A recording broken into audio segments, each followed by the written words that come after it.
kuri uyu wa kabiri tariki ya 17 z'ukwezi kwa kabiri umwaka wa 2026 mu karere ka Gakenke habaye uruzinduko rwakiriwemo abagize itsinda rya Lift na Cambridge Education basuye ibikorwa by'umushinga Lift Learning and Inclusion for Transformation mu Kinyarwanda n'uburezi budaheza kandi bugamije impinduka.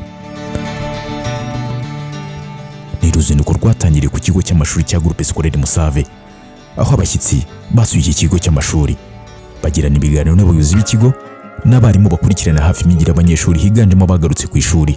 Aha kandi banaganiriye n'abana bagaruye ku ishuri bigizwemo n'uruhare n'aba community mentors bazwi nka ba masenge, marome n'aba youth ambassadors.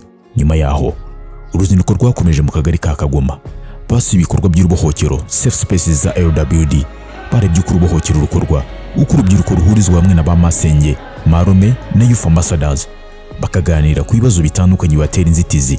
Aha niho urubyiruko ruri mu mushinga Lift ruri mu cyiciro cya Alternative Learning Pathway bahurira bakigishwa byinshi bijyanye na life skills zabafasha kunguka ubumenyi, guhanga udushya no kwiteza imbere. Uruzinduko rwari rugamije kurebera hamwe ibikorwa by'umushinga kugeze ndetse no kurebera hamwe hakongerwa imbaraga kugira ngo abana bose basubire ku ishuri bige bagumeyo kandi batsinde. Muri iyi mirenge ya Nemba na Gakenke Lift program ishyirwa mu bikorwa ku bufatanye bwa LWD, ADP, Cambridge Education, kunga FCDO.